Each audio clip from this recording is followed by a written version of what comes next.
Hello, beautiful souls, and welcome back to another video. So today, in the morning, well, it started last night after I was coming home from work. I saw on a license plate a like 8, but like so it read to me Genesis 8:3-13. That's how I saw it on the license plate.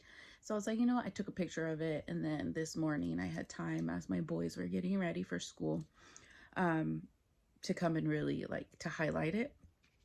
What I understood was like, okay, God, I know. Okay, I'm sorry. I need to be more patient, like Noah. So it took me to Genesis chapter 8, verse 3-22. Um, the whole thing, like almost the whole thing. And when I first read it, and I was like, patience. And then I read down here what patience Noah showed. So I was like, okay, all right. Because it seems like, let me just read it and then I'll go over of what was coming to me, what my thought process was. So again, Genesis 8, chapter 8, verse 3, it says, so the flood waters gradually receded from earth. Let me put it over here. I receded from earth after 150 days, exactly 5 months from the time the flood began. The boat came to rest on the mountains of Ararat. I don't know. I'm so sorry. I'm botching it.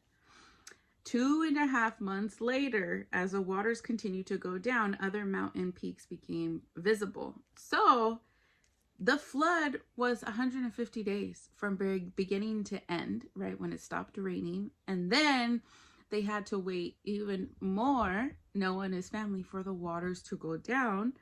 But even 2.5 months later, the water, just barely the mountain peaks. Like, so there was still more water. So it's like, if you could do the math, that's a long time waiting, right? And it is divine timing. It's God's timing, creator's timing, not ours, even though they were probably getting restless in the boat, you know what I mean, being trapped in there for almost a year. I believe it's a year, so I'm going to keep on going. Kind of like COVID, what we went through with COVID, right? Like a lot of people were like going, I want to say, a lot of people were like being fed up with it, basically. And there's some people who made the best of it, who were like, you know what? Let me get to know my family more, because I was working a lot. My kids were at school. This is the time where I'm going to get to know the people I live with, you know, because sometimes in a busy world where, you know, it's work, you know what I mean? You got to work to pay the bills, and then the kids go to school. You guys don't see each other for majority of the day. And by the time the parent comes home, they're exhausted. They want to wind down. They don't want to be bothered. You know what I mean? So, like, I lived that life too. I experienced that life too. And even though you live in the same house, you still don't know each other. And I feel like during COVID, I really got to know like my family, even my own self. Okay, so let's keep on going. Verse 6. After another 40 days, Noah opened the window he made in the boat and released a raven. The bird flew back and forth until the flood waters on the earth had dried up. He also released a dove to see if the water had receded and it could find dry ground. But the dove could find no place to land because the water still covered the ground. So it returned to the boat, and Noah held out his hand and drew the dove back inside. After waiting another 7 days, Noah released the dove again. This time the dove returned to him in the evening with a fresh olive leaf in its beak. Then Noah knew that the flood waters were almost gone. He waited another 7 days. He waited another 7 days on top of the 150 in 2.5 months. And then, what else? I need to go back and highlight it. 40 days and highlight in different colors. he waited another 7 days and then released the dove again. This time it did not come back, because that means it found somewhere to go, right? So it's like, dang, Noah, like that was a lot of patience. And I'm pretty sure everybody inside the boat were like, what's going on? Like maybe they couldn't understand it, but they trust the process, even though during the process they probably butted heads and things went on. You know what I mean? But that's where we fall short, but we always come back because we have to experience something to know, like, I am so sorry, like that was not aligned. That wasn't what God would want me to do. That wasn't in God's image, you know, to come right back. And when I was reading this, I was like, dang, that's a lot of patience.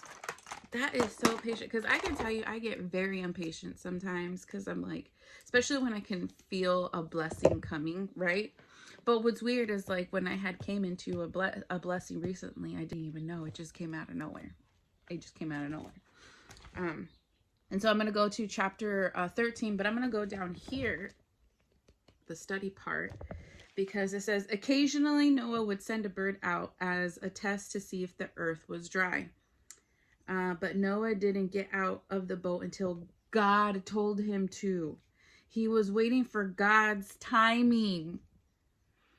God knew that even though the water was receding, the earth was not dry enough for Noah and his family to venture out. What patience Noah showed, especially after spending an entire year inside his boat.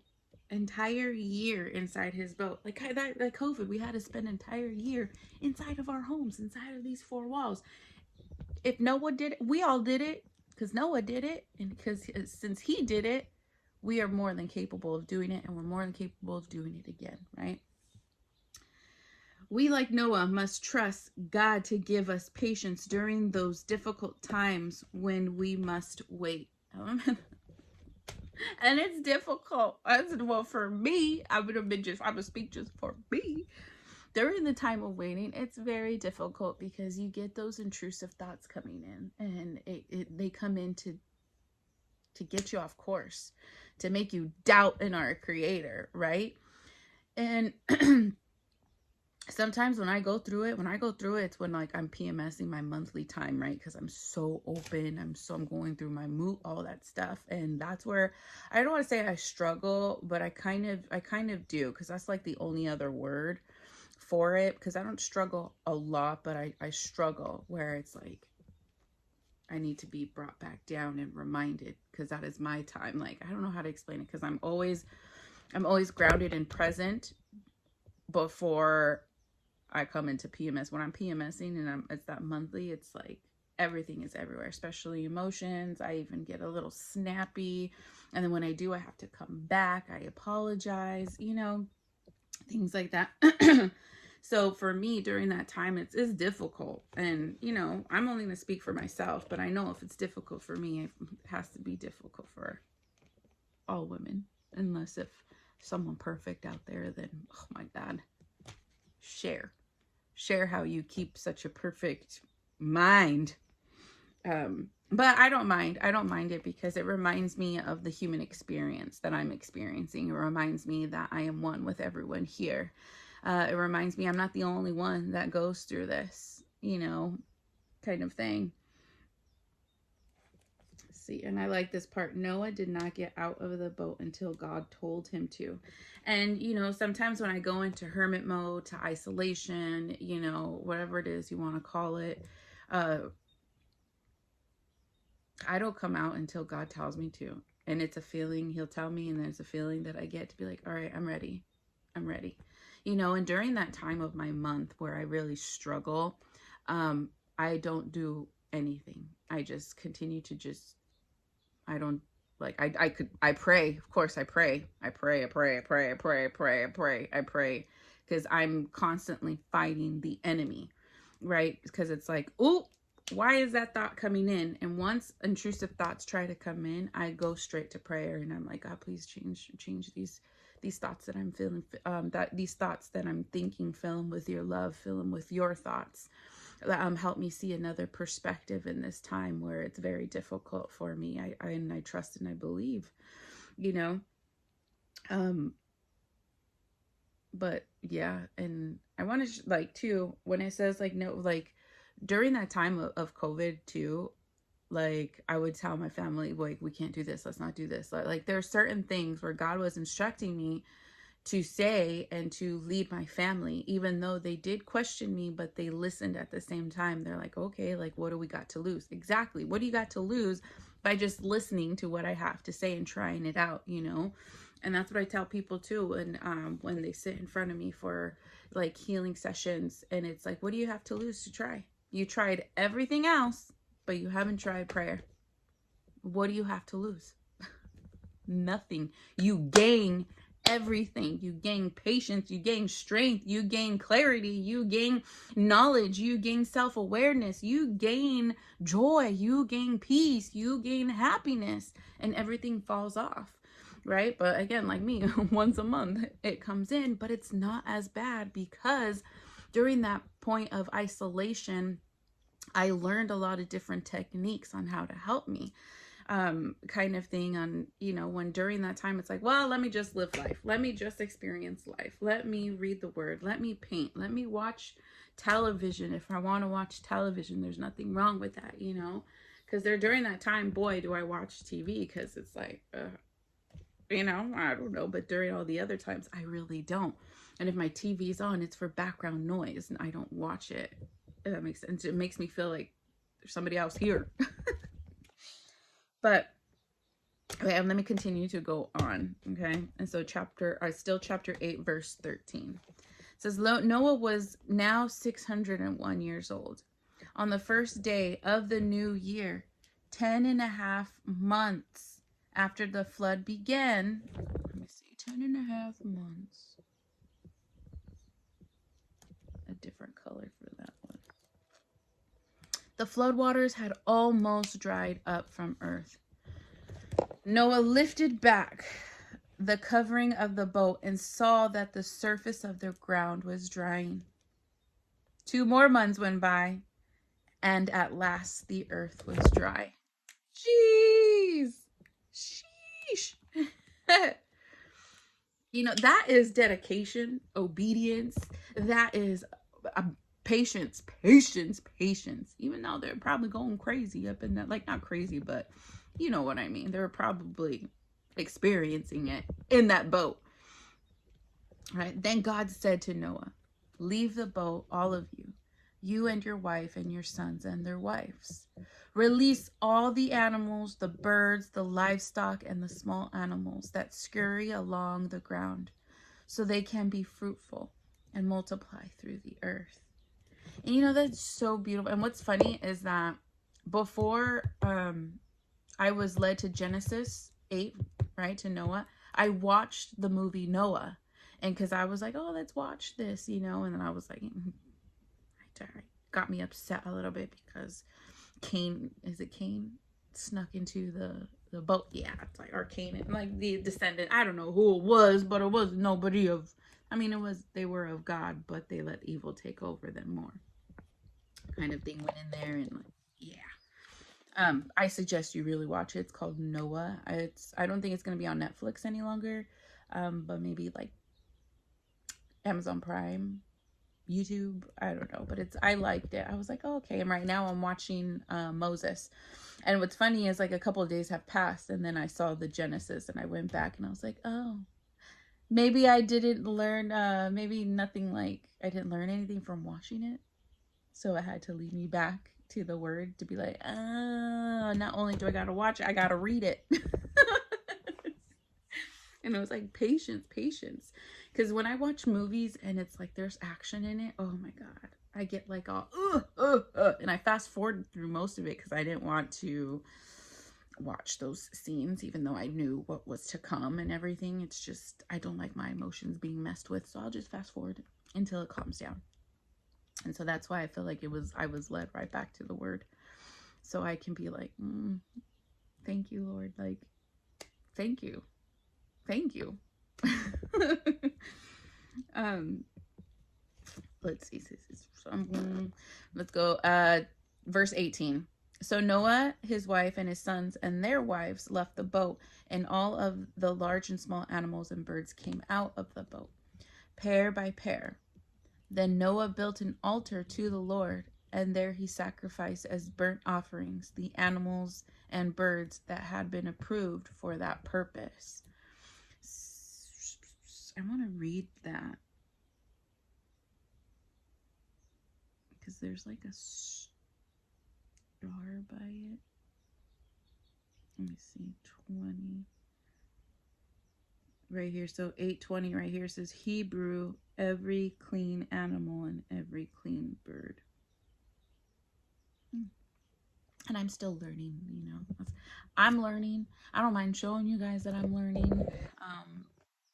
You know, because that's like a beautiful thing. So you can start and then wait and ask questions. I always ask questions like, "Oh Lord, can you help me see how you see, hear how you hear, feel how you feel," kind of thing. Help me better understand. And that's the beautiful thing. It's like just understanding, and when you understand it, it all leads back to one, the Creator. Yeah.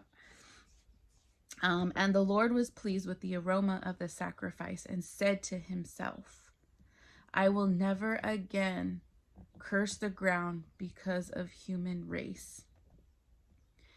Even though everything they think or imagine is bent towards evil from childhood, I will never again destroy all living things. And because I feel like because of what Noah displayed, God gave human race another chance, because Noah sought it out to the end, you know, and he did it even though he couldn't understand it himself and he didn't know. And, you know, and it's like, how can you ask me to do these things kind of thing? But, and then when in the end where he was supposed to kill his son's wife's, his grandchildren, his two granddaughters, he couldn't. You know, he felt like he disappointed God. When, you know, we always feel like we disappoint our Creator. I know I always felt like that, and I always I don't want to disappoint you. But like for me, I saw that love won in the end, you know, and I felt like maybe that was a test too, you know, but I could be wrong. But, and then he'll never destroy all living things. As long as the earth remains, there will be planting and harvest, cold and heat, summer and winter, day and night. Because I felt like even though because he knows everyone's heart, he does, and he knows that it's a choice. We have choices to make. Then I'm going to come down here from, it says for chapter 8, 21 through 22, it says, countless times, and he explains right here, countless times throughout the Bible, we see God showing his love and patience towards men and women in order to save them. Although he realizes that our hearts are evil, he continues to reach out to us. When we sin or fall away from God, we surely deserve to be destroyed by his judgment. But God has promised never again to destroy everything on earth until the judgment day, when Christ returns to destroy evil forever. Now, every change of season is a reminder of his promise. And remember, it's a spiritual warfare. And I understand, like, some people take this literally, but I could see both. And then I decide for myself, right? And I believe in, like, the spiritual because of the Christ consciousness that is arising in everyone. And I believe that the symbolism of God, or Jesus dying on the cross for our sins, is to multiply his spirit. I just wanted to share that with you and my thoughts of it. And, you know, it's so beautiful how we have this world now because it hasn't been flooded, or like God hasn't destroyed it. Who destroys it is mankind. We have been destroying it. So I just want to say thank you for being here with me as I read the word, Genesis chapter 8, verse 3 through 22. And it's just more of what I understood, patience, and just patience, patience, and what was promised to you will be given to you in God's timing, in our divine timing, in our Creator's timing, because He knows what's best for us, because He knows what's best for Him, for we are Him, we are in His image. And it's just like, but being, by doing this human experience, and He was here through Jesus, right? He was here. He understands that we can be impatient sometimes, but we always fall back to surrender. And by surrendering, that's patience. All right, Lord, I'm so sorry. Please forgive me. I surrender. It is in your hands. I'm going to continue to do what I want, not what I want to do, but because it's His will be done. I'm going to continue to do this life here, and just trust and believe. And just like my first blessing fell on my lap, and my second one, this one too.